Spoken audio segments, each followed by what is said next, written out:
Alhamdulillah, as-salatu was-salam ala Rasulullah.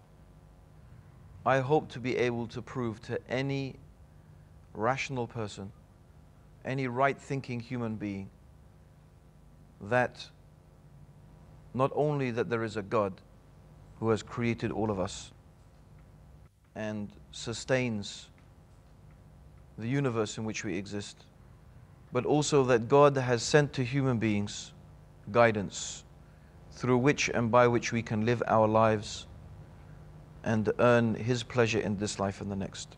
Now, for many people, the whole idea that you could prove a religion to be true is a strange idea. For many people, religion, they imagine, is supposed to be something mysterious, incomprehensible. In fact, the whole idea of faith in the minds of some people is that faith is supposed to be something that you believe without any proof. But Muslims don't hold that point of view. Rather, for us, faith is something that is established upon evidence, upon understanding, with insight.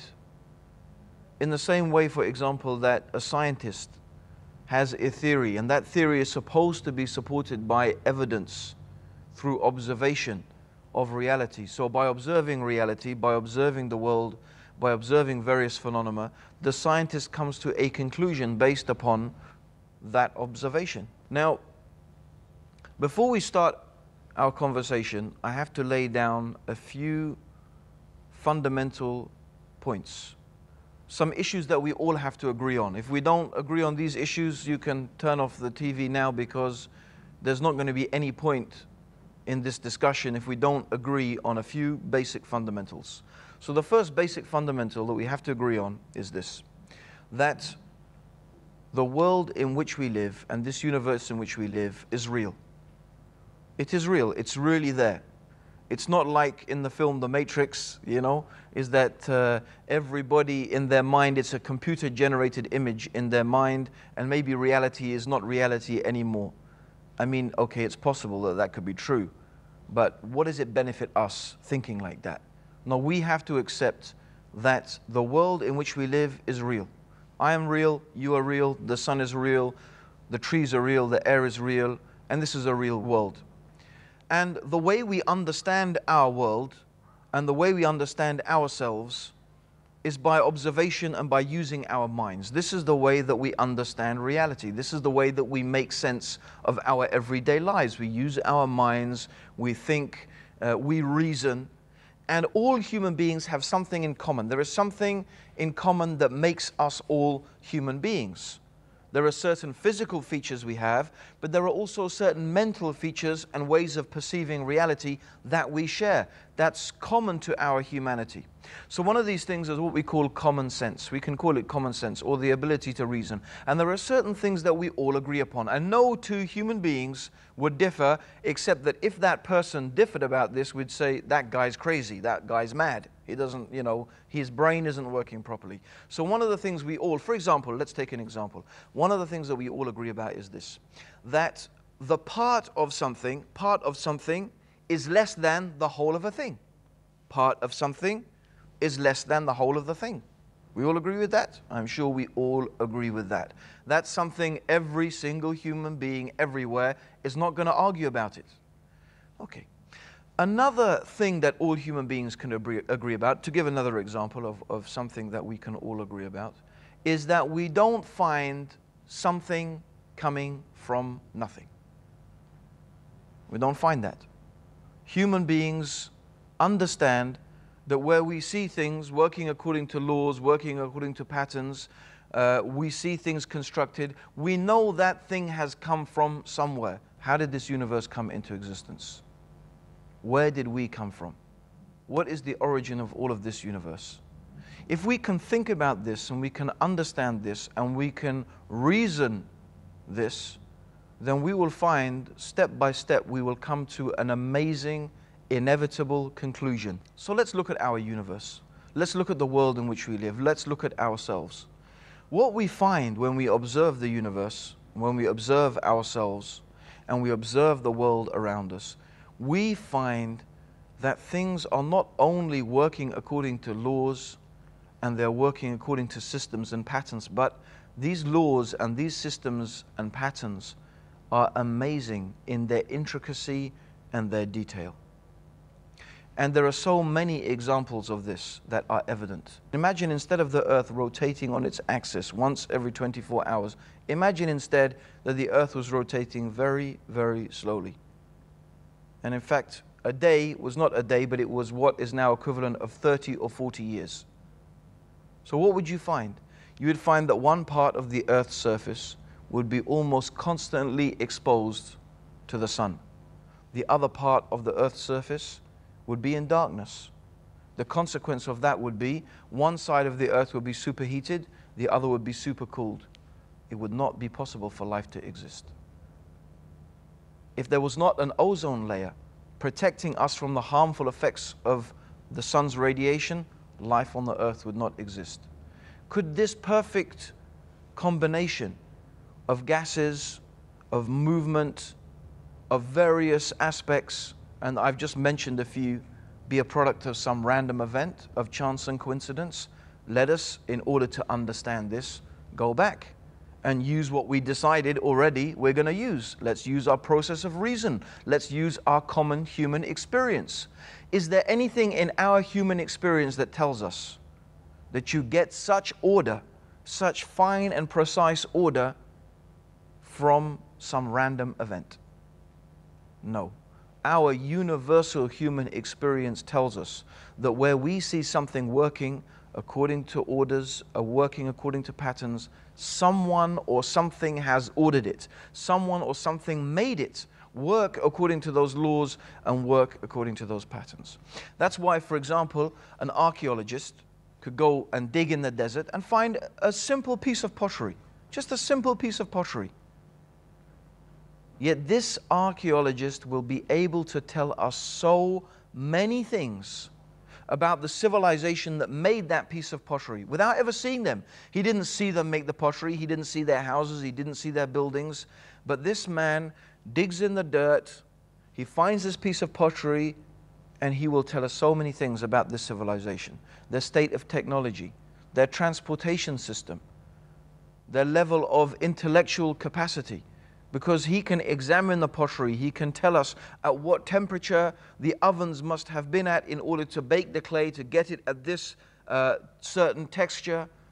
And therefore from that he can deduce so many things. So for this archaeologist, the existence of this piece of pottery is conclusive proof of the existence of the people and the intelligence and the civilization that made it. If I was to say, for example, my mobile phone here, what is this mobile phone made of? Essentially, what is it made of? Two things: silicon, which is sand, and plastic, which is oil. So here we have silicon and plastic, and a bit of leather as the cover of it. So two things: silicon and plastic. Now, in what place in the world is there lots of sand and lots of oil?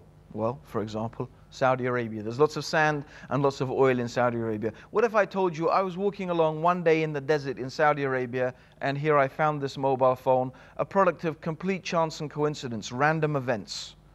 The oil spewed, the sun shone, lightning struck, and after millions and millions of years of all these geological changes and the heat and the cold and the pressure and the wind blowing, this mobile phone came into existence through mere random processes.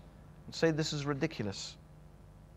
Yet the human mind, the human brain, is infinitely more complex than a mobile phone, than even the world's fastest supercomputers. The human brain is infinitely more complex and has a huge capacity for computing power beyond what any human being has been able to make so far in terms of computers. It's an amazingly sophisticated machine.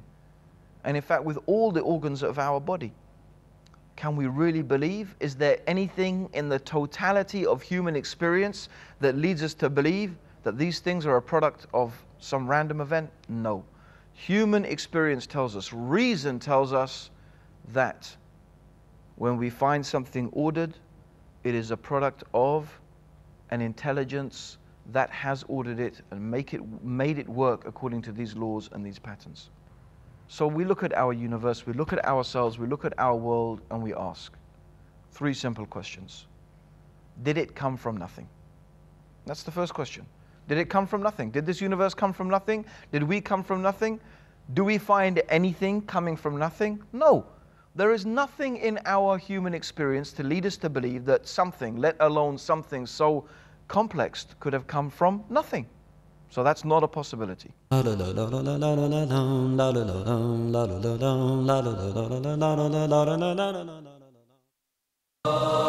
Europe's forgotten heritage. This is a sad reminder of the past history of the Muslims in the city. Nowadays, there are no Muslims anymore. These are the mosques that have remained. And it is really sad. Wait a second, this is Morocco. No, this is Tunisia, Algeria, North Africa, Egypt. No, this is all Europe, and this is all part of Spain. Islam spread first in Africa, and then from Africa, it came over to Europe, and then it did developing work in Europe. Now, we look the other way around nowadays. The compass was invented by the Muslims. Many important inventions came from the time of the Muslims on the Iberian Peninsula. Instead of people becoming less in battles, as we normally know, as we know in battles obviously people die, but no, what was happening? The Spaniards recognized and realized the superiority of the Muslims and the treatment that the Muslims gave to the Christians and the Jews in Spain at that time, that they happily accepted Islam, many of them. And not over the fountain, as we've seen it before in other places in Greece. Now, it has some Arabic on top, as well as it had some Arabic down, where the tap used to be, or where the water was coming out. Pack your bags, grab your passports, and join Dr. Steph Keris as he takes us through Europe and rediscovers Europe's forgotten heritage, only on Hoda TV.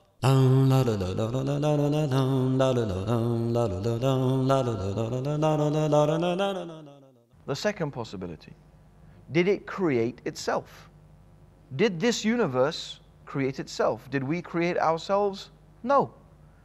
If we did not exist in the first place, how could we have brought, or how could this universe brought itself into existence? If it wasn't there, how could it make itself there? And we don't attribute to the universe and to the things in the universe the ability to create. What is the universe made of? The universe is made of stars and galaxies. Lots of stars and lots of galaxies. Do the stars and galaxies have the ability to create? Do we attribute to them the ability to order things? No. In fact, they themselves are in need of being ordered, and they themselves are in need of a creator. And if something is not able to create or organize on its own, then a large collection of them cannot also make something like that happen. It's that simple. It doesn't matter how many you bring, they still lack that ability to do something. So the same with the universe. The universe could not have created itself. It couldn't have ordered itself, because that's not an attribute of the universe. Rather, it is in need of something to create it. Are we the creators of it? Human beings? No, because we ourselves need a creator. So what is the conclusion? The conclusion of the rational mind is this: that this universe needs a creator, it needs an organizer. We need something, we need some explanation of how this universe came to be and how we came to be the way we are. And therefore it makes sense that there is something outside of this universe, different from it, separate from it, that has organized and created and that sustains this universe in which we live. So the creator. The creator is different and distinct from the creation. The creation is needy, the creation is temporary, the creation is in need of a sustainer. Whereas the nature of the creator must be different. If the nature of the creator is not different, in other words, if the creator is of the same nature as the creation, then that creator would need a creator. And if that creator was not different, then that creator would need a creator. And what you would have is creator creating creators ad infinitum. So this question, well, okay, I recognize the logic and I recognize the reason behind the existence of a creator, but then who created the creator? It's not a valid question, because the nature of the creator is different. The nature of the creator is eternal. The nature of the creator is infinite. The creator is without beginning and without end. The creator is self-sufficient, ever-living. So an ever-living, self-sufficient, eternal being does not need a creator, because that being is ever-living and self-sufficient. Let's think about this in another way. Why the existence of such a being is logically and rationally necessary. Let's give an example. If I am here, or you imagine yourselves at home, and you have a big table or you have some big cupboard and you want to lift it and you want to move it from one place to the other. You're not able to do that on your own. You're not able to do that on your own. So what you want to do is you want to enlist the help of someone. So you go to your next door neighbor and you say, listen, I want to move this cupboard. Can you give me a hand? And your neighbor says, listen, I'll give you a hand, but only if my friend gives me a hand. So that other person says, yeah, I will give you a hand, but only if someone else gives me a hand. And imagine everybody makes that condition. Everybody says, I will only help if somebody else helps. If everybody along the line makes that condition, will your cupboard ever be lifted? Will your furniture ever be moved? No, because everyone is saying, I will not help unless someone else helps. So if you have a creator creating a creator, you get the situation where nothing ever gets created. Just as your cupboard never gets moved, nothing ever gets created. But the creation is here. I'm sitting here, you're sitting there, look out of the window, you'll see the sun, you'll see the moon, you'll see the stars, you'll see the trees. The creation is here. That means that something has been created. So you can't have creators creating creators ad infinitum. There must be somewhere where it stops. And it has to stop at a being who is distinct and separate and different in his nature from that which he created. Now, it is hard to imagine.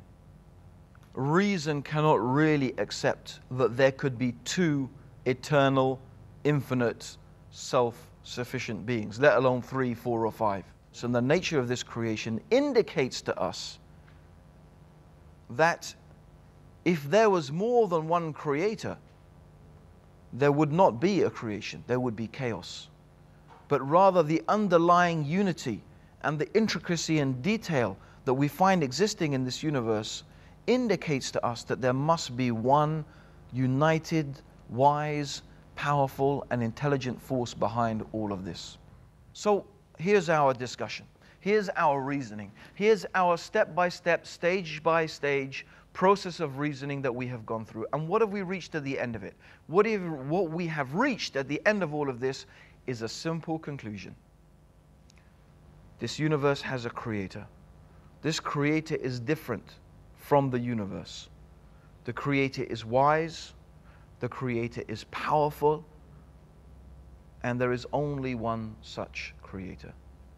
Out of all the religions in this world, of all the philosophies and the religions and the ideologies in this world, which one teaches us to believe in one creator who is eternal, who is self-sufficient, who is infinite, wise and powerful, and who is different and distinct from the creation? You will find that although many religions and philosophies have some aspect of this idea, nearly all of them compromise it in one way or another. For example, let us take broadly the Hindu concept of God. The Hindu concept of God, for example, and I use this in a very generalized sense because I do realize that many different people within Hinduism have many different beliefs. But generally, the Hindu concept of God is that the creation is God. God is everywhere and in everything. So this is the idea, what we call it pantheism, that everything is God and God is everywhere and in everything. But this contradicts reason. This contradicts our whole process that we have used it. If you think back upon what I said, how can the creation be the same as God? And if the creation is the same as God, then what created it?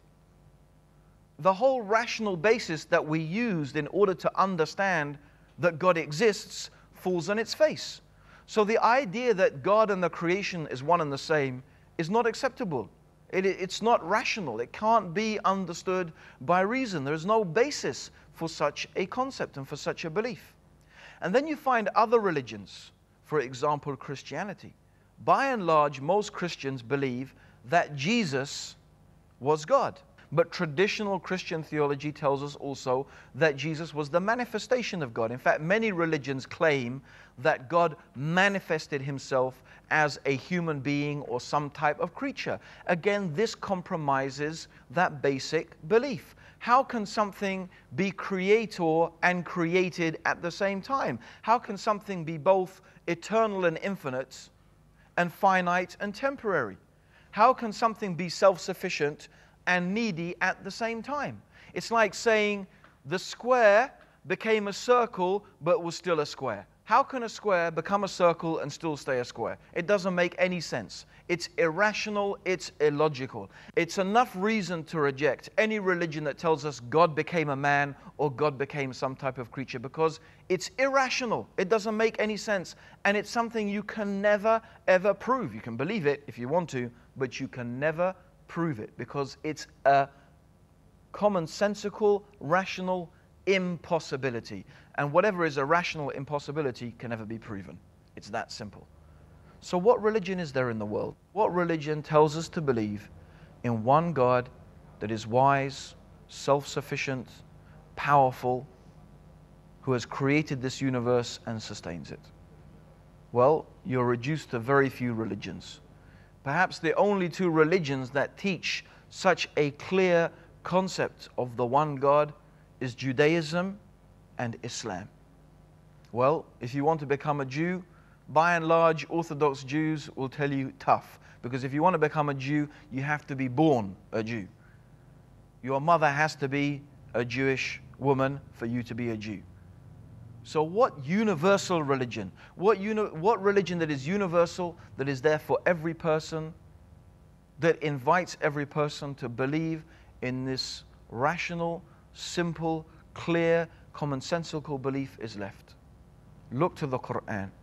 Open the Quran, read the Quran, read about Islam, and see for yourself the concept of God that the Quran teaches.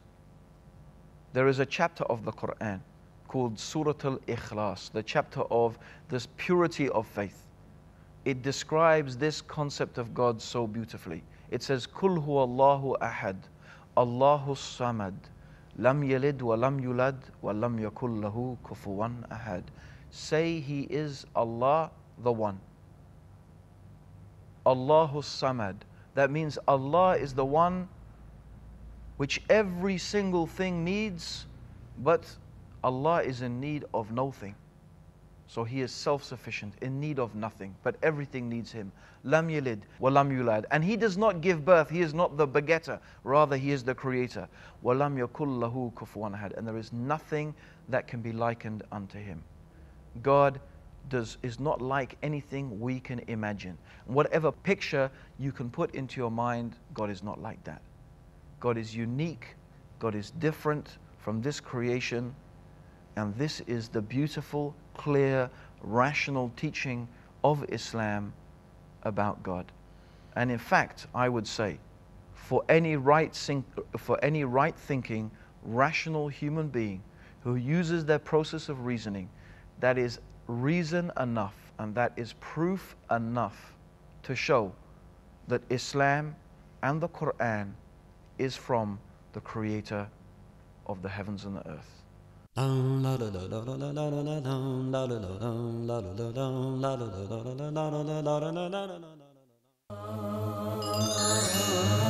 Ask Hoda. If you're still in Mecca or close by to Mecca, then you have to know that you are still in the state of ihram. As long as it is not for sale, then he does not have to pay zakah for it. Forbade praying witr similar to Maghrib prayer. So whoever prays witr 3 rak'ahs and sitting after the second rak'ah as if he's praying Maghrib prayer, this is forbidden, this is haram. Euthanasia is permissible with animals but not with human beings. If an animal is suffering, killing an animal for a legitimate reason is permissible. Both are acceptable, but the majority say that after the ruku' is the place of qunut. But both was reported. Have a question or concern on your mind? Hoda TV decided, based on popular demand, we will be bringing you an additional episode of Ask Hoda with Sheikh Azim bin Luqman Al Hakim live from Jeddah, Kingdom of Saudi Arabia.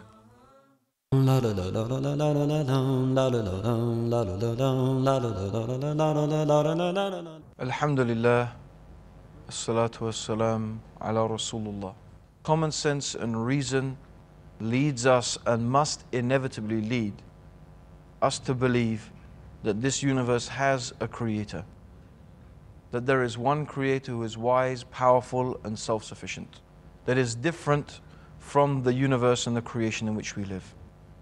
And then we came to understand that when we looked at the world religions, all of them, in one manner or another, compromise this basic, commonsensical, reasonable belief, except Islam. Islam is the religion that teaches us this beautiful, pure monotheism that makes so much sense, that is so reasonable, and that is so close to the natural, instinctive understanding of the human being. But someone may have after this a question. Well, that's fine. That's a very nice belief. It makes a lot of sense. But anybody could come up with such a belief. In fact, maybe a person could argue that there are philosophers in the past who came up with a concept of God very, very close to that. Does that mean that what they said and what they did and what they followed was revelation and guidance from God? No, of course not. Because when it comes to the issue of revelation and guidance from God, we have to ask some more questions. Of course, the first one is, do we need revelation and guidance from God? Well, I think again, when we apply our common sense, when we apply our reasoning faculties, then we will say yes. In fact, the human being is desperately in need of the wisdom and the guidance from the Supreme Being, from the wise creator of the heavens and the earth. In fact, we find that God has provided for us, Allah has provided for us, the Creator has provided for us in every single aspect of our life. We feel thirst, and we have been provided with the means to satisfy our thirst. We feel hunger, and we've been given the means to satisfy our hunger.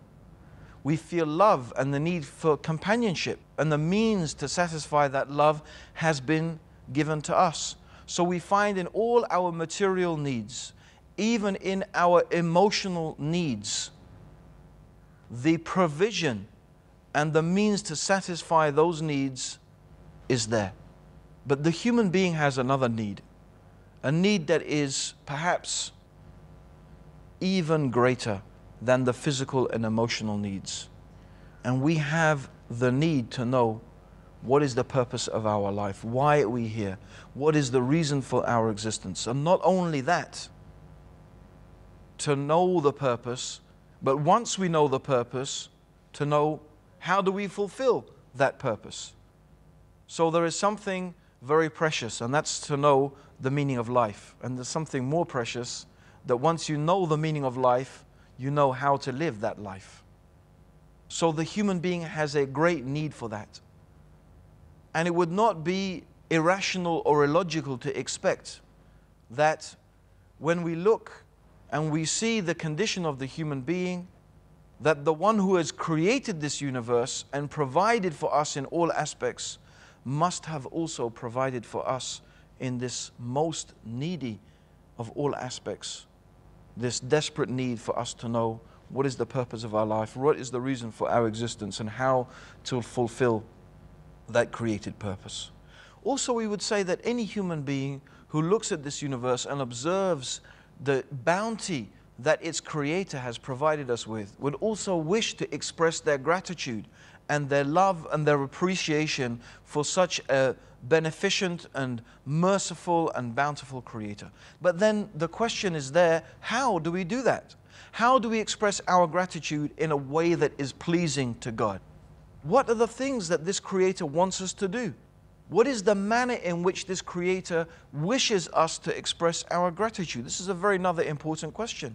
Some people feel content that, well, I'll just do anything I feel like, or I can just guess. But no rational person and no thinking person would really be satisfied with that. Because again, when we go back to our premise and we think about ourselves and our everyday life and our common human experience, common human experience tells us that that is not a satisfactory manner or a satisfactory way in dealing with things at all. If you want to give your friend a present to show your appreciation, you won't just give your friend anything that you feel like and that makes you happy. You're going to make an effort to find out what your friend wants, what your friend likes. What sort of gift would they like to receive? Not what you want to give. This is just common sense. So even more then, when we want to thank the creator of the universe and express our awe and reverence and gratitude to God, we can't just do whatever we feel like, whatever happens to come to our mind, or whatever traditional culture we just happen to follow. No. Rather, we need some guidance from God. The conclusion of all of that is, common sense tells us that we are in desperate need of some type of concrete guidance from our Creator.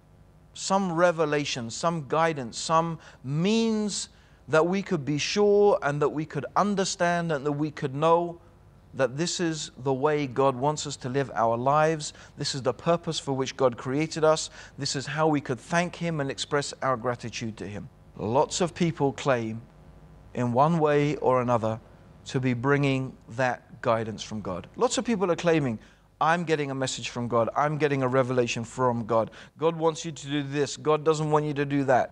There's so many religions and so many people and so many sects and groups, and all of them are making essentially the same claim that they have some sort of divine guidance, some sort of guidance for you in which you're going to live your life in a way that is pleasing to God. But we have to use some sort of method to sort out, to understand. So again, let us use our reasoning process. Let us use our minds to come to this, to some sort of conclusion. It's very interesting, in fact, that the Quran, by the way, is the book of the Muslims. But it's not only the holy book of the Muslims. The Quran is what Muslims believe to be the actual words of God.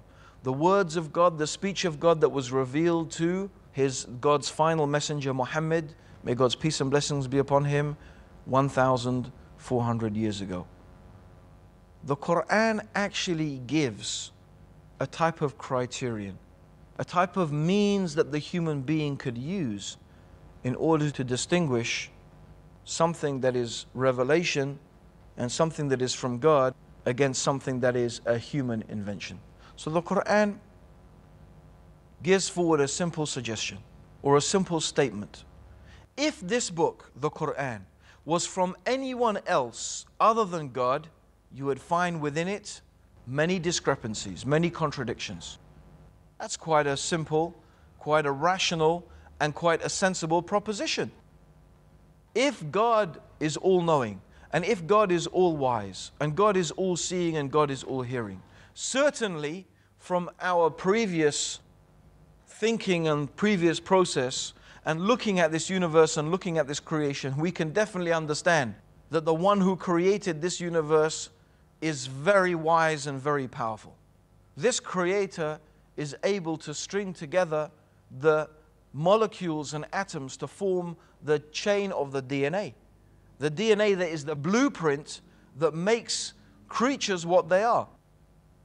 Could we imagine that such a creator who is able to bring into existence such a complicated system is not able to reveal a revelation that is consistent with itself without contradictions?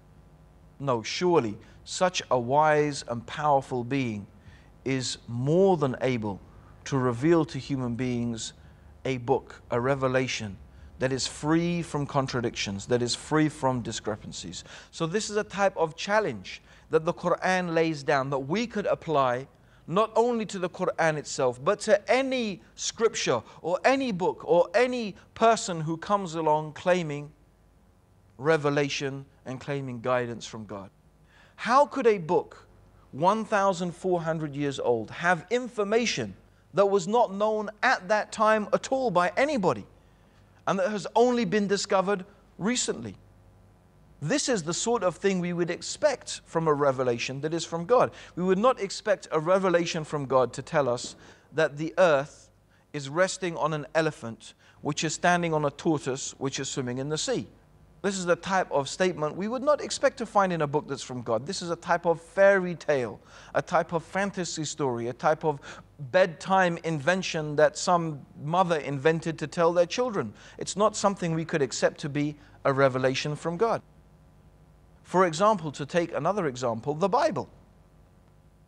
The Bible is a book that the Muslims believe contains some things that are from God.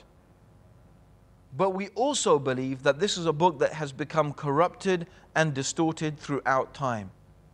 Firstly, the Bible does not exist in the original language of the people to whom it was revealed. This is the first stage of corruption. Secondly, things have been taken out and other things have been put in. So one of the very interesting things about the Bible is that when you read the very beginning of the Bible, it starts by telling us that God created the light and He called it day, and He created the darkness and He called it night, and the first day came and the first night came. Yet the Bible tells us that God did not create the sun until the fourth day. That begs a question to the rational, inquiring mind. How do you get night and day without a sun?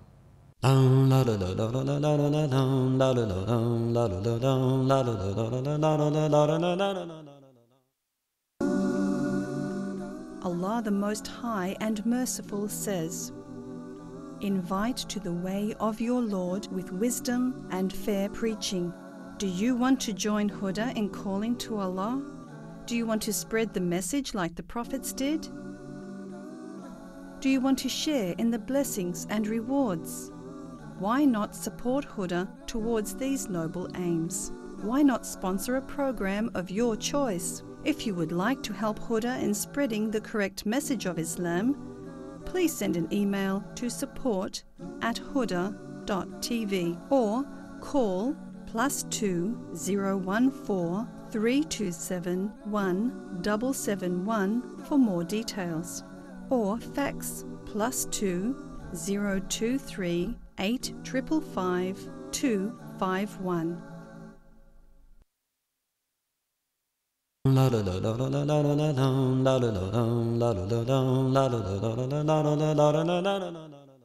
Now someone could say, well, God can do anything. That's not the point. We agree, God can do anything. But that's not the issue. The issue is this: does this scripture reflect reality? The one who wrote this, does this seem to be like the one who wrote this knew the processes that exist in this universe?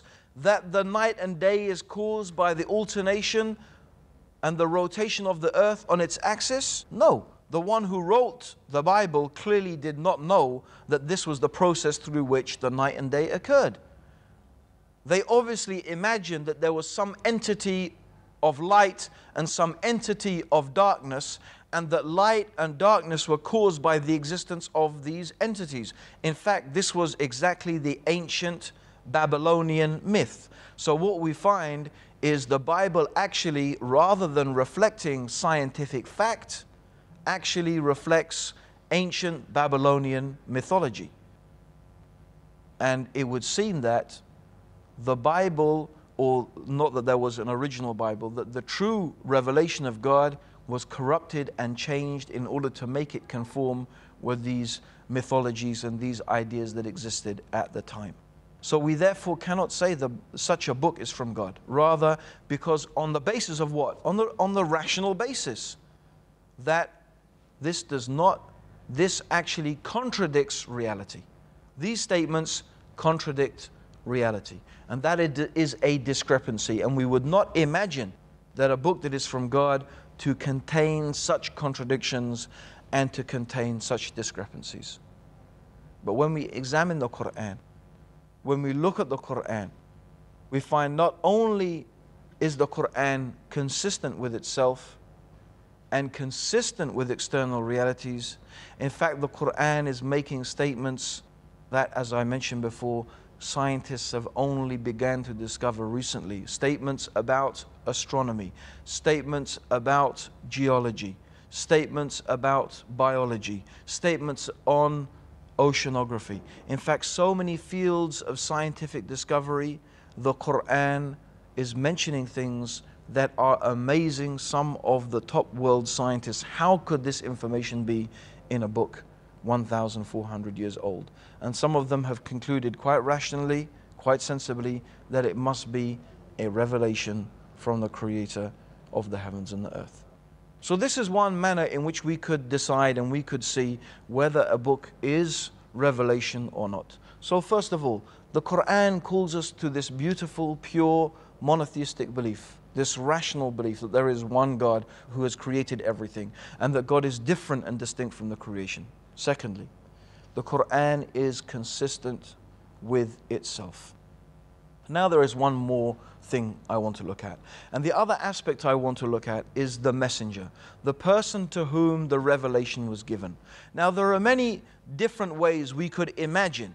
There are many different ways we could imagine that God might let us know about Himself, how to thank Him, how to worship Him, how we should live our lives. There are many different ways. For example, this is just thinking and guessing and thinking, well, how could we, maybe, for example, God might leave a book just lying around somewhere or inscribed in a rock or something like that. So this is one idea, that there is a book just lying around, waiting there to be discovered that contains the information that we need. This is one possibility. The second possibility is that God would let every single individual human being know. Every human being and every individual human being would be inspired with that knowledge and with that message and with that revelation from God. This is another possibility. Or the other possibility is that God would send a messenger. God would give this knowledge and this revelation to a specific and special human being. Now, Islam teaches that this is the way, the last way, that this is the manner in which God has chosen to let us know, human beings, let us know about Himself, about how we should be grateful to Him, about how we should worship Him and thank Him, and how we should live our lives in a way that is pleasing to Him. This is the manner, through prophets.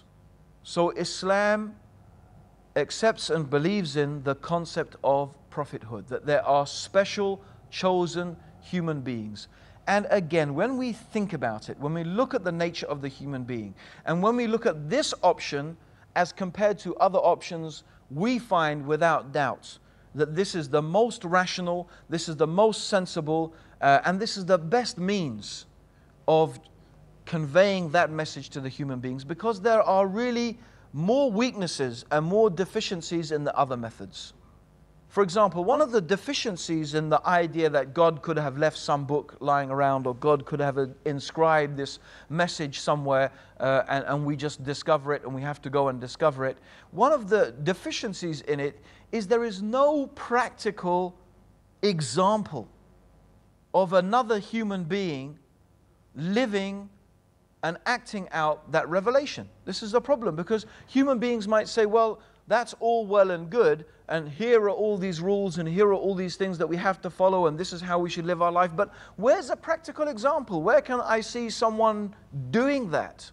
This is something that human beings, from our common experience, we really need that.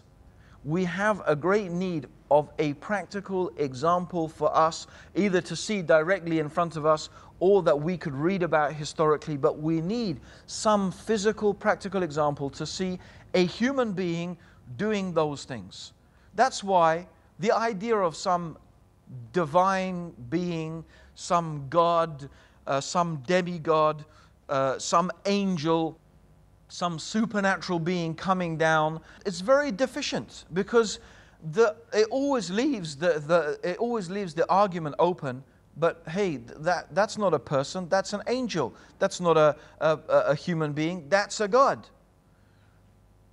How can we be like a God? How can we be like an angel? It's a perfectly fair argument. But if God sends a messenger who is a human being, who eats food like we eat food, who marries like we marry, who has the same desires that we have, the same needs that we have, has the same weaknesses that the human being has, yet this person is able to overcome those weaknesses and manifest those excellent qualities and display them for us in a manner that is practical and real, then we can say, yes, there is a living example of another human being who can live their life in accordance to the will of God. And we can imitate that and we can emulate that. That is why God chose to reveal His message to human beings, although albeit very special human beings. And those very special human beings were the prophets, the messengers. Islam teaches us that there were many messengers sent to many nations, to many people. Some of those messengers you may be familiar with: Abraham, Moses, Jacob, Jesus. They are all mentioned in the Quran as messengers of God. They were all prophets of God. They were not gods or sons of God. They were human beings who were given revelation from God. We believe that the last of all of those messengers was Muhammad. May Allah's peace, may God's peace and blessings be upon him. And that he is the guide for all of humanity. And he is the final messenger. And he is the messenger for our time. And that is another means through which we could understand that Islam is the truth. When we look at the life of Prophet Muhammad, when we look at the life and the teaching and the action and the actions of this man, really a person must be convinced that this man is really truly what he claimed to be, a messenger of God. Because his example, the way that he lived his life, the manner in which he behaved, really manifest those qualities of goodness, of honesty, of truthfulness, of trustworthiness, of sincerity, of compassion, yet at the same time of firmness and uncompromising dedication to the message that God desires him to deliver. If we look at the life of Prophet Muhammad, we find all of those qualities are manifest in this man. In fact, really to study the life of Prophet Muhammad is to study one of those convincing proofs and those rational means through which and by which the human being can come to know that indeed Islam is the revelation from the Creator of the heavens and the earth for the guidance and for the benefit of all of the human beings, so that we could live in true peace with ourselves, with our families, with our society, and with the world at large. Just as all of the creatures in this universe, indeed even the inanimate objects, the sun, the moon, the stars, are all obeying the laws of God. If we wish to be in harmony, in symbiosis with this universe, then we also need to choose as human beings to submit to and obey the laws of God. But we human beings have a choice. In some regards, not in the manner of breathing and eating, we are like the creatures. We have to obey the laws of God. But there are other things, emotionally, intellectually, in our actions of worship, that we can choose to obey God or to disobey God. And if we wish to be in a true state of peace and harmony with the creation, then we must also do what all of the creation is doing and submit ourselves entirely and completely to the laws and the commands and the will of our Creator, and live our lives in a manner that is displaying gratitude and thankfulness to our bountiful Lord, who is Allah. Assalamu alaikum wa rahmatullah. May God's peace and blessings be upon all of you. La